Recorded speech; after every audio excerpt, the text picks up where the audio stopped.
Mr. Sanjay Sharma. I am a biology faculty. Good afternoon to all. आज हम reproduction के बारे में ही बात करेंगे। ये चैप्टर मेनली एनसीईआरटी से रिमूव कर दिया गया है, बट सिंपल सी थिंग, अगर आपको आगे के चैप्टर समझने हैं तो मेरे लिए आपकी बहुत ज़्यादा हेल्प है, राइट। तो आज हम रिप्रोडक्शन इन ऑर्गेनिज्म के बारे में पढ़ेंगे। क्या पढ़ेंगे? रिप्रोडक्शन इन ऑर्गेनिज्म के बारे में। हम इसमें पूरी एनसीईआरटी की लाइन कवर करेंगे, पूरी जो कि अभी एनसीईआरटी का फ्लो चल रहा है, पूरी एनसीईआरटी की लाइन कवर करेंगे, और जो एक्स्ट्रा पॉइंट्स हों वो मैं आपको स्टेप बाय स्टेप बताना चाहूँगा। चलो स्टार्ट। हमारा चैप्टर है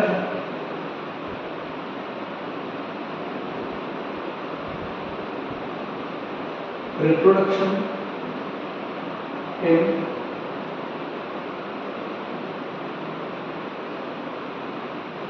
organism. Reproduction in organism. Clear? पहली बात तो रिप्रोडक्शन होता है, दूसरी बात रिप्रोडक्शन क्यों जरूरी है, तीसरी बात ऑर्गेनिज्म क्या होता है। तीनों बातों पर डिस्कस करें। तो मैं अभी ये बोलूं कि ऑर्गेनिज्म क्या होता है। ऑर्गेनिज्म क्या होता है, मेरा सीधा सीधा मतलब है जिसके पास लाइफ है वो ऑर्गेनिज्म, जिसके पास लाइफ है वो ऑर्गेनिज्म, राइट। दूसरी बात, रिप्रोडक्शन क्या होता है, हमने शायद फाउंडेशन क्लासेस में मेनली हमने समझ लिया होगा, तो क्या रहे स्टैंडर्ड्स क्लास में है, हमने ये समझ लिया होगा रिप्रोडक्शन का एक ही काम होता है, तो वो ये होता है कि जब पेरेंट्स आपस में रिप्रोड्यूस करेंगे तो एक ऑफस्प्रिंग को जन्म देंगे, एक संतान को जन्म, जब माता पिता मिलेंगे तब एक संतान को जन्म देते हैं, उसी को रिप्रोडक्शन बोलते हैं। तो मेनली हमें एक ही बात जानते हैं, it is a process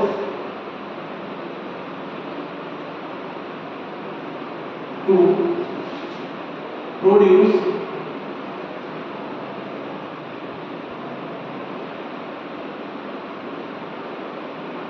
offspring या यंग वंस हम बोल सकते हैं। यंग वंस एक तरीके के हम बोल सकते हैं baby once. Clear?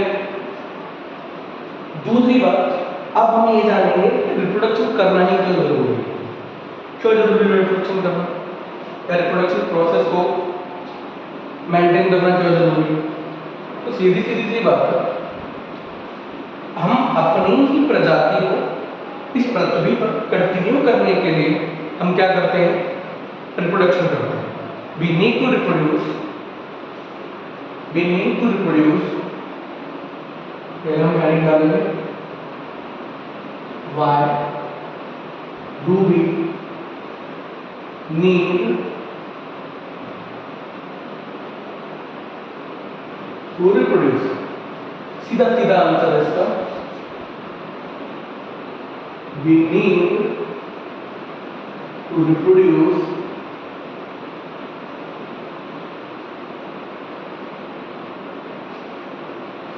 for continuation of species, continuation of species on earth, right। हमने ऑर्गेनिज्म जाना, ऑर्गेनिज्म क्या होता है, ऑर्गेनिज्म का मतलब क्या होता है, सीधी बात है, जिसके पास लाइफ होती है वो ऑर्गेनिज्म होता है। दूसरी बात हमने जाना रिप्रोडक्शन क्या होता है, जब पेरेंट्स के मिलने से संतान का निर्माण होता है उसको हम रिप्रोडक्शन बोलते हैं। दूसरी बात हमने ये जाना कि रिप्रोडक्शन करते ही क्यों, रिप्रोडक्शन की प्रोसेस को या रिप्रोडक्शन मेथड को मेंटेन करना ही क्यों जरूरी है। तो सीधी सीधी बात है कि अगर हमें पृथ्वी पर रहना है, पृथ्वी पर रहना है तो सीधी सीधी सी बात यही बोलने के मतलब हम कहीं ना कहीं उसको कंटिन्यू कर रहा है, किसको, अपनी प्रजाति, राइट। इतनी बात तो हमें समझ में आना चाहिए। तो अब एनसीईआरटी की लाइन की बात कर लेते हैं। रिप्रोडक्शन क्या है, reproduction is a process in which an organism produce young ones offspring, मतलब आप अपने समझने के लिए क्या बोल सकते हैं, बेबी बोल सकते हैं। क्या बोल सकते हैं, बेबी बोल सकते हैं। क्लियर? तो रिप्रोडक्शन क्या होता है, रिप्रोडक्शन एक ऐसी प्रोसेस होती है जिसमें, जिस क्रिया के जरिए या जिस प्रोसेस के जरिए हम ऑफस्प्रिंग या यंग वंस को प्रोड्यूस करते हैं। क्लियर? दूसरी बात, अब जो इस जिंदगी में आया है, जिस दिन से उसका जन्म लिया, उस दिन के बाद उसकी जो उम्र है ना वो बढ़ती नहीं है, मेरे मायने में या मेरे अकॉर्डिंग वो कम होती है। क्या होती है? कम होती है। क्यों? आप पैदा होंगे, धीरे धीरे आपकी एज बढ़ेगी, आपकी बॉडी डेवलप होगी। तो डेवलप होने का मतलब ये है कि पहले आपका फेस कौन सा रहेगा? आपका जिसमें ग्रोथ करना है। दूसरा क्या रहेगा? जिसमें रिप्रोडक्टिव फेस में रहेगा। लास्ट क्या रहेगा? सिंपल जो पैदा हुए, जवान हो गए, और फिर उसके बाद क्या हो जाएगा? बुढ़ापा आ जाएगा। तो मेरी हमारी उम्र कम ही हो रही है। तो इस पूरे पीरियड को बोलते क्या है? तो हम उस पूरे पीरियड को बोलते हैं लाइफ स्पैन बोलते हैं। क्या बोलते हैं? लाइफ स्पैन बोलते हैं।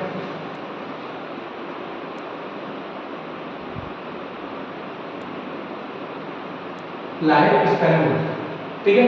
जीवन का the period from birth to the natural death of an organism, जन्म से लेकर मृत्यु तक, जन्म से लेकर मृत्यु तक हम उसको क्या बोलेंगे? लाइफ स्पैन बोलेंगे। क्या बोलेंगे उसको? लाइफ स्पैन, ठीक है? अब लाइफ स्पैन कभी भी किसी के साइज से वेरी नहीं करता है कि मेरे उसका साइज इतना बड़ा है तो वो ज्यादा दिन तक जिएगा, उसका साइज इतना छोटा है तो वो इतने दिन तक जिएगा। तो life span it does not को रिलेटेड विद साइज। इसका हम एक टेबल से पता लगा लेंगे, आपको ये चीज समझ में आ जाएगी। सीरियसली साइज वेरी नहीं करता है कि किसी का लाइफ स्पैन क्या होगा, राइट? अब क्या कोई भी इस धरती पर अमर है? हमारे बुजुर्ग लोग या हमारे घर वालों ने आज तक या मेरी हमने जितना सीखा है, या कह सकते हो आपके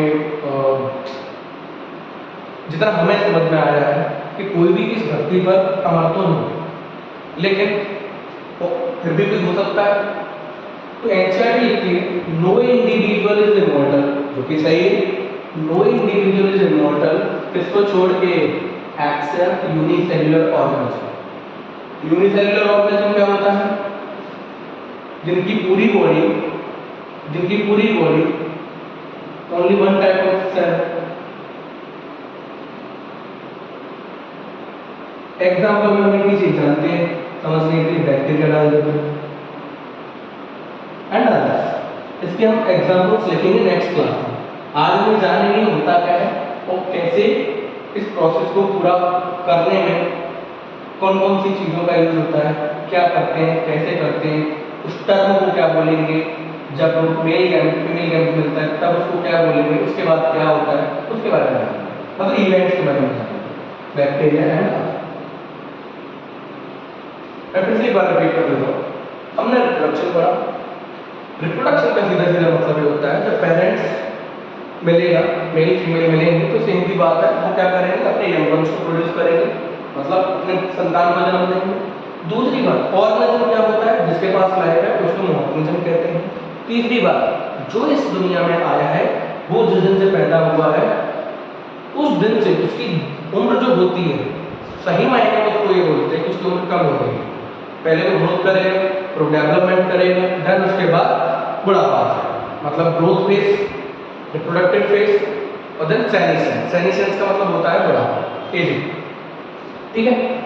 अब जन्म से लेकर मृत्यु तक क्या बोलते हैं उस पीरियड को? लाइफ स्पैन बोलते हैं। क्या बोलते हैं? लाइफ स्पैन बोलते हैं। कोई भी इस अर्थ पर अमर नहीं, सिर्फ यूनिसेल्युलर ऑर्गेनिज्म को छोड़ के। हम समझने के लिए बैक्टीरिया होते हैं, ठीक? और भी होते हैं समझने के लिए बैक्टीरिया। अब हम बात करेंगे अलग अलग ऑर्गेनिज्म का लाइफ स्पैन, जैसे कि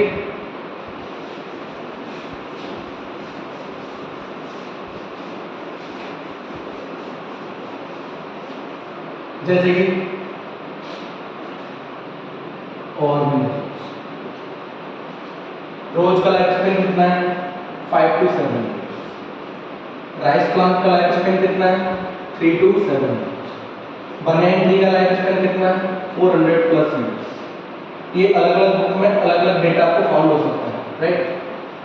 बनाना tree 2 to 3 years, dog 22 years, butterfly 1 to 2 weeks, fruit fly 2 weeks, parrot देखो 140 ईयर। देखो मैंने आपसे एक चीज पहले ही बोली थी कि साइज कभी भी लाइफ स्पेन के साथ वेरी करता ही नहीं। Parrot 140 years, crocodile 60 years, horse 40 to 50 years, tortoise 100 to 150 years, crow 15 years. बहुत लोग बोलते हैं कौवा अमर रहता है, राइट, कोई भी अमर नहीं रहता, ठीक है। सभी की किसी ना किसी वजह से मौत होती ही होती है, सिर्फ यूनिसेलुलर ऑर्गेनिज्म। उनका तो पूरी सेलुलर बॉडी का ही कुछ ज़्यादा खास पता नहीं है इनके बारे में, तो उनकी तो वो कुछ बोल ही नहीं सकते, ठीक है। Crow 15 years, guy 22 years, elephant 50 to 70 years. भैया लार्जेस्ट लैंड एनिमल बोलते हैं इसको, सोचो इसका 70 साल ही हुए। तोते को देखो 140 साल की लाइफ स्पैन है उसकी, 140 साल की लाइफ स्पैन है उसकी, सॉरी मतलब एलिफेंट का 50 से 70 साल की लाइफ स्पैन है। और सोचो तोते की देखो आप 140 ईयर्स है, तो कितना छोटा है और ये तो कितना बड़ा है, तो लाइफ स्पैन वेरी कर रहा है, नहीं कर रहा है। अब हम बात करेंगे सीधी बात कि रिप्रोडक्शन कितने टाइप्स का होता है। रिप्रोडक्शन कितने टाइप्स का होता है, तो मेनली मैं आपको यहाँ पर एक थोड़ा सा आइडिया देता हूँ। वैसे हम मेनली ध्यान देते हैं कि रिप्रोडक्शन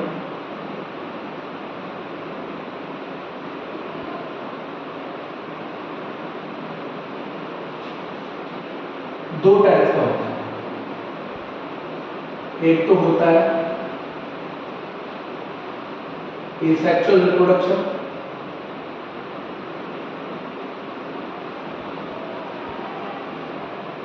दूसरा होता है आपका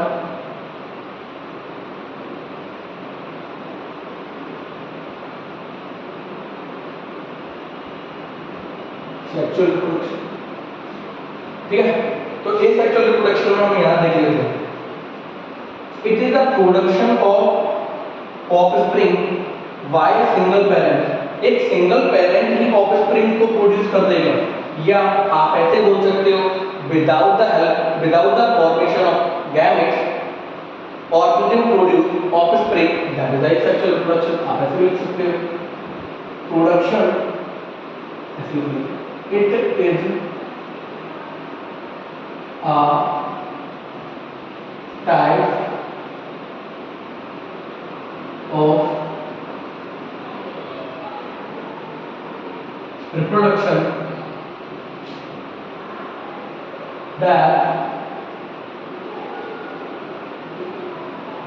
produce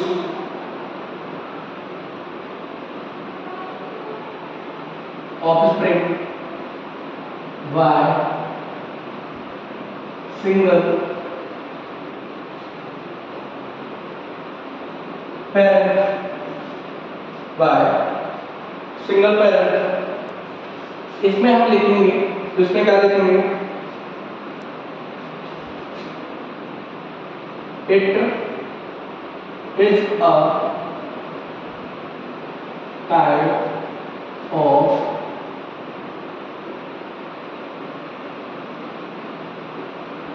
reproduction that produce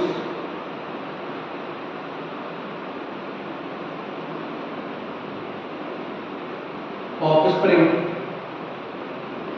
या young ones, produce offspring या young ones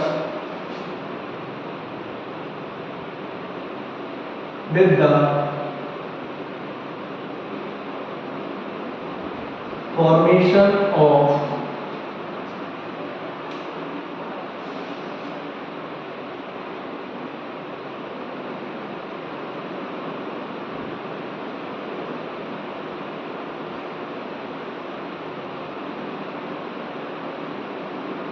gametes।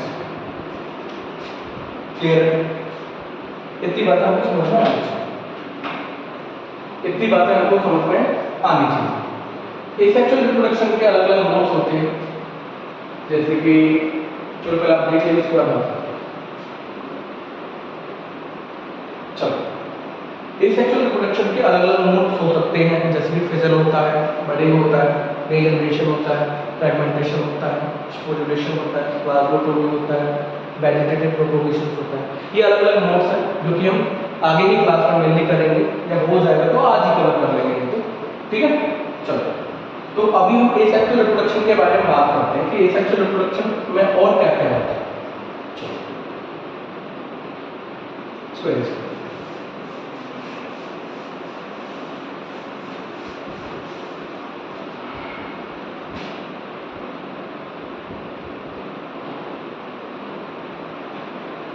चलो तो based on the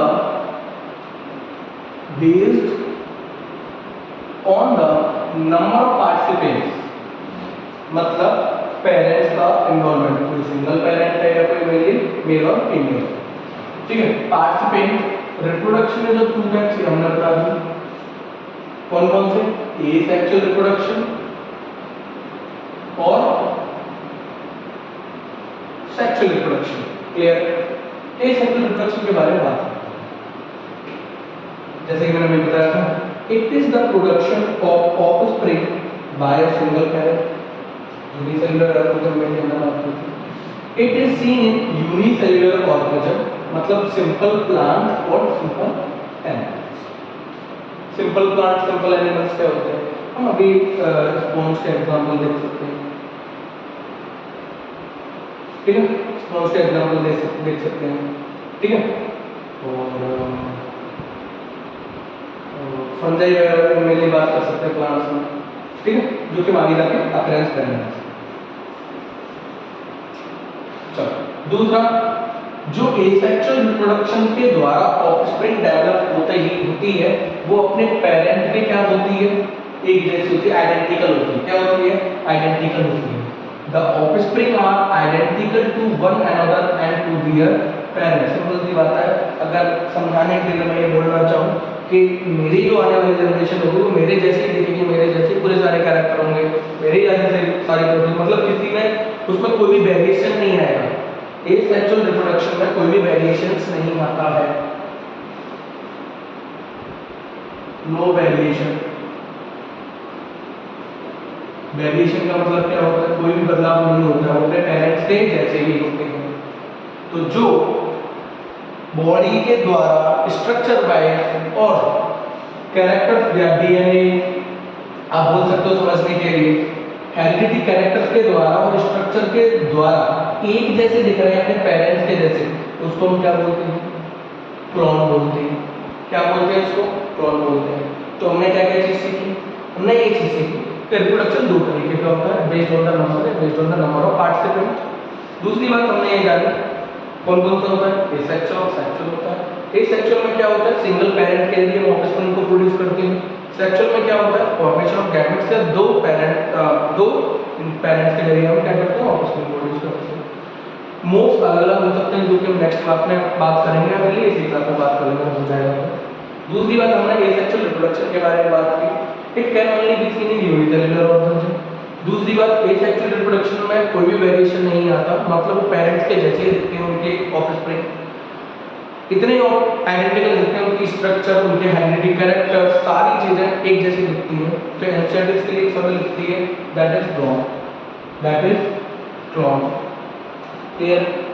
कुछ एग्जांपल्स हैं और कुछ मोड्स बताए यहाँ पर, जैसे कि मैंने आपको बोला था एसेक्सुअल रिप्रोडक्शन के कुछ मोड्स होते हैं, तरीके या टाइप्स बोल सकते हो। टाइप्स फिजन पढ़ेंगे हम, बडिंग पढ़ेंगे,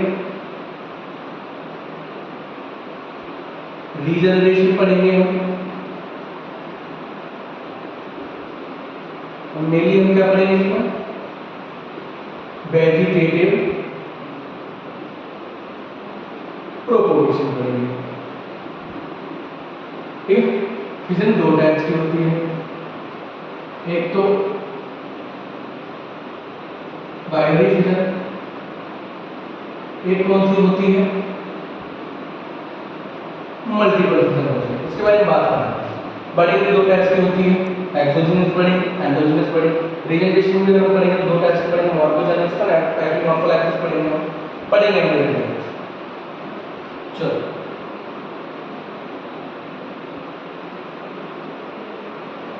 ये देखो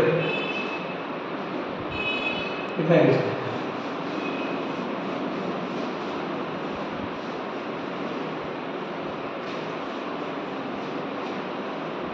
फिजन क्या होता है?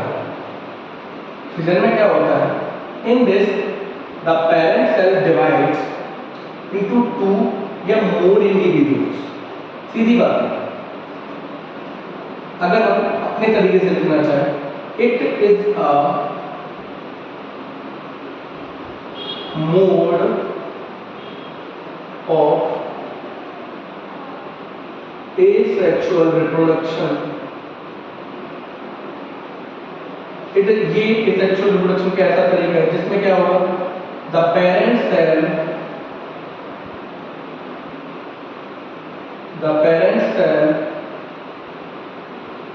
डिवाइड्स इनटू दो या दो से ज्यादा इंडिविजुअल्स में डिवाइड होगी। दो में डिवाइड होगी तब हम उसको आगे जाके बोल देंगे बाइनरी फिजन। दो से ज्यादा में डिवाइड होगी तब हम उसको क्या बोल देंगे? मल्टीपल फिजन बोल देंगे। It is a mode of asexual reproduction, the parent cell divides into two or more daughter individuals या individuals। ठीक है, एग्जांपल हम एनसाइड से कवर कर लेंगे, प्रोटिस्टम्स एंड मोनोडस। क्लियर है इतनी बात? चलो नेक्स्ट टाइप्स की बात करते हैं। जैसा कि मैंने बोला, जब पेरेंट बॉडी दो सेल्स में टूटेगी या दो सेल्स में डिवाइड होगी, टूटना इसके लिए सही नहीं रहेगा। बाइनरी फिजन में पेरेंट बॉडी जब दो इंडिविजुअल्स में डिवाइड होगी तब हम उसको क्या बोलेंगे? बाइनरी फिजन बोलेंगे। क्या बोलेंगे इसको? बाइनरी फिजन बोलेंगे। एग्जांपल क्या है इसका? एग्जांपल क्या है इसका? अमीबा। तो दूसरा क्या हो जाएगा? पैरामीशियम हो जाएगा। क्या हो जाएगा? पैरामीशियम। इसके बारे में बात करेंगे।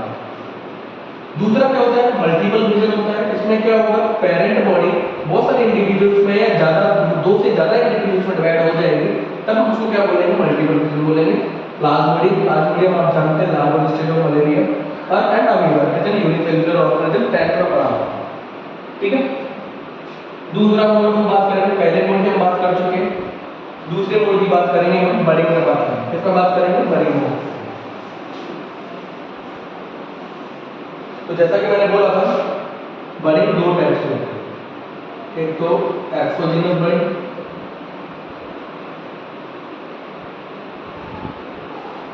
और एक और एंडोजीनस।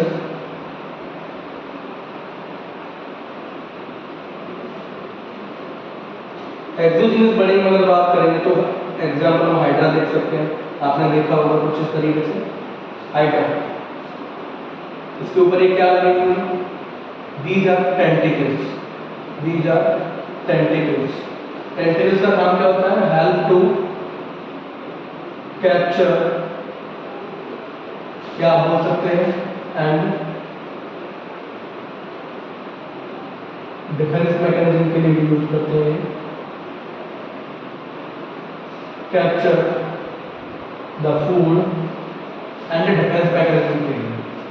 ठीक है, समझ में आ गया आपको? समझ में आ गया। अब मैंने बोला एक्सोजीनस बडिंग, पहले मैं बडिंग को बताऊंगा तो बस देख लीजिए। एक्सो का मतलब होता है बॉडी के बाहर इंडिविजुअल डेवलप हो रहा है। जैसे डेवलप हो जाएगा, मैं डेवलप हो जाएगा देन उसके बाद डिटैच हो जाएगा, फिर अपना इंडिविजुअल ग्रो करने लगेगा। जैसे कि यहाँ पर ये हाइड्रा है, ये एक्सोजीनस बडिंग है।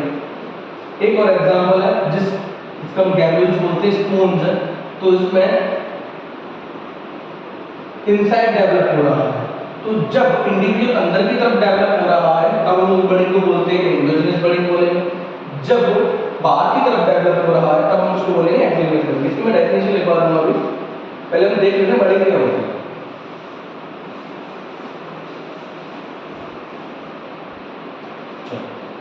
Budding in this a bird appears, जैसा कि मैंने बोला था टेंटिकल्स में, ठीक है। In this a bird appears and grows in the parent body, ये तो बॉडी के अंदर है, बॉडी के बाहर। बॉडी के बाहर की अगर बात करें तो ये अपीयर होगा, ये अपीयर होने जैसे ही मैच्योर हो जाएगी it is detach from the parent body. Simple सी बात है, मैं ज्यादा डायग्राम्स नहीं बना रहा। यहाँ पर क्या हो जाएगा, ये रिमूव हो जाएगा, यहाँ पर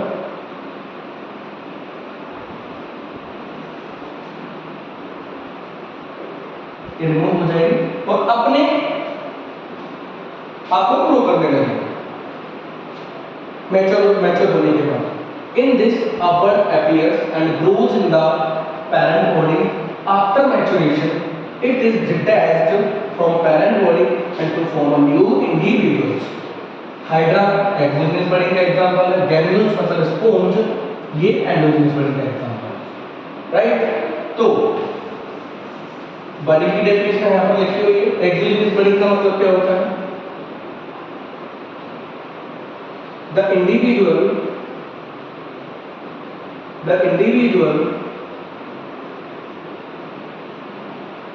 develop on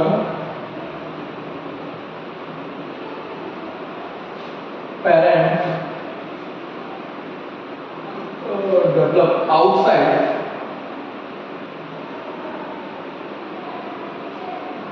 on parent body surface, parent body। यहाँ पर the individual develops inside parent body, that is endogenous body, that is endogenous body। See example यहाँ पर माइटा लेते हैं, यहाँ पर स्पॉन्ज डायग्राम में, ठीक है। तो हमने सेशन कर लिया, बड़ी रिप्रोडक्शन क्या होता है, रिप्रोडक्शन क्यों करती है, लाइफ स्पेन क्या होता है, लाइफ स्पेन किसी भी साइज के साथ वेरी नहीं करता है, ये हमने कर लिया, ठीक है। चलो अब आगे चलो,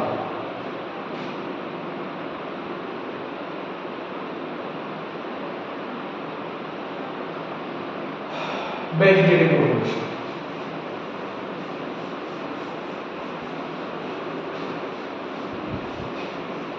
वेजिटेटिव प्रोपोगेशन सिंपल सी बात है।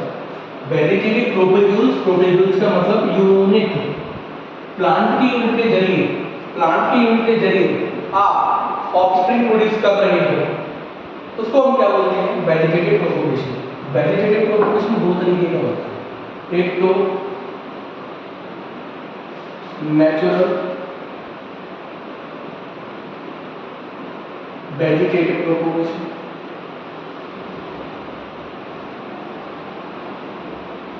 एक पढ़ेंगे हम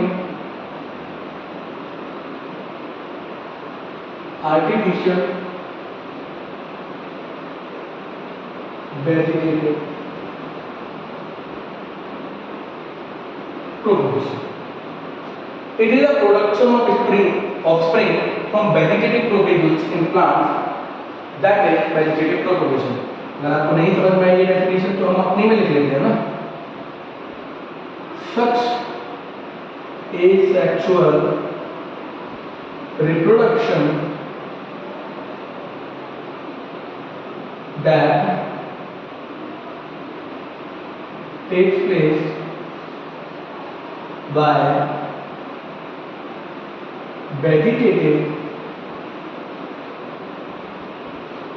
unit, that is vegetative propagation and vegetative reproduction।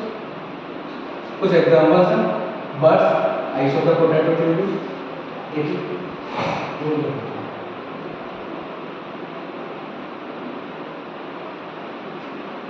these are the ice, ये आलू है,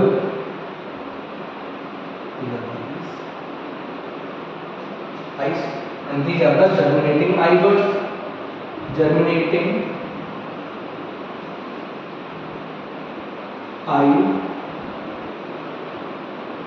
बस जर्मिनेशन का मतलब क्या होता है,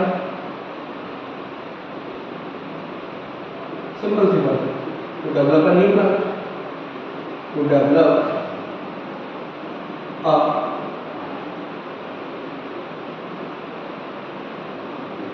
new plant। ठीक है, ये जिंजर है, ये अगेव है, ये ब्राइफिलम लीफ है, ये ऑफसेट्स है। इसके बारे में धीरे धीरे डिस्कस करेंगे, पहले आप इतना देख लीजिए।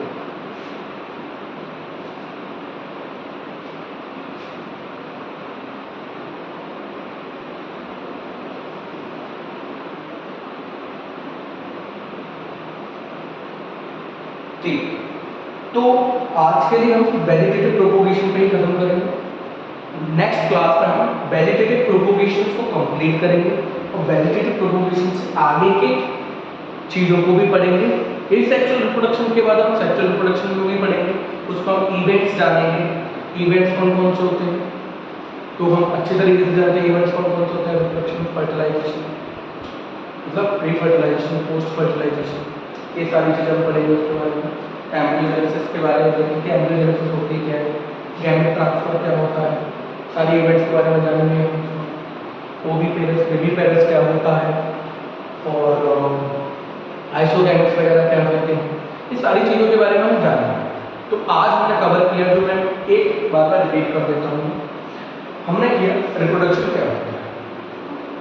तो सीधी बात है, हमने जाना कि जब पेरेंट इंटरकोर्स करेगा, सिंपल सी बात है, पेरेंट सेक्स करेगा, जो मेरी सेक्सुअल रिप्रोडक्शन की बात है, हम समझने के लिए बात करते हैं। जब पेरेंट्स मिलते हैं तो अपनी संतान को जन्म देते हैं, उसको हम रिप्रोडक्शन बोलते हैं।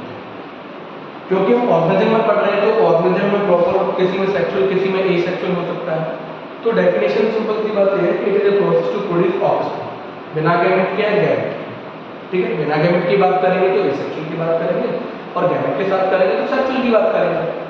फिर हमने बात की ऑर्गेनिज्म में कर रहे हैं, तो ऑर्गेनिज्म क्या होता है। ऑर्गेनिज्म का सिंपल सा मतलब होता है जिसके पास लाइफ होती है, या मेरे जिसके पास प्रोसेस को मेंटेन करने के लिए कैपेबिलिटी होती है, ऑर्गेनिज्म उसको बोलते हैं। दूसरी बात हमने ये जाना कि जिस दिन से हम जन्म लेते हैं और एक दिन आके मर जाते हैं बिना वजह के, या किसी भी वजह के, बिना वजह के या किसी भी कारण की वजह से, एक्सीडेंटली जो, बट एनसीईआरटी कहती है natural death period from birth to till natural death, that is called the life. Life span simple सी बात है कि हम कभी भी ये नहीं सोचना चाहिए कि साइज के साथ वैरी करेंगे, कोई बड़ा है तो उसकी लाइफ स्पेन ज़्यादा होगी, कोई छोटा है तो उसकी लाइफ स्पेन कम होगी, तो ऐसा नहीं होगा। जो कि हमने अभी टेबल में देखा, पैरट की देख लो और एलिफेंट की देख लो। पैरट की कितनी थी, 140 ईयर्स थी, एलिफेंट की कितनी थी, 50 to 70 ईयर्स थी। तो life span never correlate with size and never very with size. फिर हमने जाना टाइप्स ऑफ रिप्रोडक्शन। दो टाइप्स के रिप्रोडक्शन होते हैं based on the number of participant, या मतलब नंबर ऑफ ऑर्गन्स के बेसिस। Asexual, sexual. सबसे पहले हम एसेक्सुअल को डिस्कस करते हैं। एसेक्सुअल क्या होता है, सिंगल पेरेंट के जरिए अपने ऑफस्प्रिंग को प्रोड्यूस करना, ये एसेक्सुअल रिप्रोडक्शन होता है। जैसा कि हमने बोला, इस अर्थ पर कोई भी इमोर्टल नहीं, मतलब कोई भी अमर नहीं है, कोई भी अमर नहीं है, सिर्फ इसको छोड़ के यूनिसेल्युलर ऑर्गेनिज्म को छोड़ के। तो ये एसेक्सुअल रिप्रोडक्शन हम मेल या ज़्यादा या एसेक्सुअल रिप्रोडक्शन में ही देखें, एसेक्सुअल रिप्रोडक्शन हम यूनिसेल्युलर ऑर्गेनिज्म में देखें। एसेक्सुअल रिप्रोडक्शन के बहुत सारे मोड्स होते हैं। हम जो बात करेंगे वो हम कौन कौन सा करेंगे, फिजन करेंगे, बडिंग करेंगे, रीजनरेशन करेंगे और वेजिटेटिव प्रोपोगेशन करेंगे। और भी होते हैं, स्पोरिलेशन होता है, प्लाज्मोटोमी होता है, फ्रेगमेंटेशन होता है, और भी सारे होते हैं जो मेनली हम एनसीईआरटी का जो स्ट्रक्चर चल रहा है इस टाइम, तो एनसीईआरटी का बड़ी बात करते हैं। ठीक, देन उसके बाद हमने किस को डिस्कस किया, फिजन को डिस्कस किया। सबसे पहले फिजन का क्या था, जब पैरेंट बॉडी डिवाइड हो दो या दो से ज़्यादा इंडिविजुअल्स में, तब हम उसको क्या बोलेंगे, फिजन बोलेंगे। दो में डिवाइड हो तो बाइनरी फिजन बोलेंगे, दो से ज़्यादा में डिवाइड होगी तो मल्टीपल फिजन बोलेंगे, राइट। उसके बाद हमने बडिंग पढ़ा। बडिंग क्या होता है, सीधी बात है, पेरेंट बॉडी पर कोई भी इंडिविजुअल डेवलप होगा, या तो outside of the parent body, मतलब पेरेंट बॉडी की आउटर सरफेस पर, या पेरेंट बॉडी के अंदर। तो जो पेरेंट बॉडी के सरफेस पर इंडिविजुअल डेवलप होता है तो उसको हम क्या बोल देते हैं, जिग्नस बॉडी में बोलते हैं, जो कि एंट्रा में देखा जाता है, देखा जा सकता है। अगर पैरेंट बॉडी के अंदर इंडिविजुअल्स डेवलप हो रहा है तो हम उसको एंडोजीनस बॉडी में बात कर लेंगे, ठीक। देन उसके बाद हमने बात की वेजिटेटिव प्रोपोगेशन। किसी भी प्लांट यूनिट को, जैसे कि मान के चलो हम अदरक डाल देते हैं मिट्टी के अंदर, आलू डाल देते हैं, तो वो ग्रो करने लगता है। तो किसी भी प्लांट यूनिट के द्वारा इंडिविजुअल डेवलप होता है, उसको क्या बोलते हैं, वेजिटेटिव प्रोपोगेशन बोलते हैं। वेजिटेटिव प्रोपोगेशन हम दो तरीके का पढ़ेंगे, नेचुरल वेजिटेटिव प्रोपोगेशन और आर्टिफिशियल वेजिटेटिव प्रोपोगेशन, ठीक है। तो इसके बारे में हम आगे डिस्कस करेंगे। ये कुछ एग्जाम्पल्स हैं एनसीईआरटी के जो हमें मिली याद है। Thank you. आज के लिए